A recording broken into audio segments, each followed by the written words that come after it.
ولا تستوي الحسنة ولا السيئة ادفع بالتي هي أحسن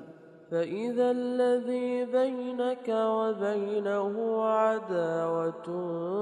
كأنه ولي حميم وما يلقاها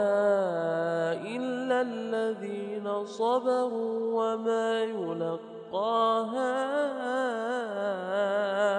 إلا ذو حظ عظيم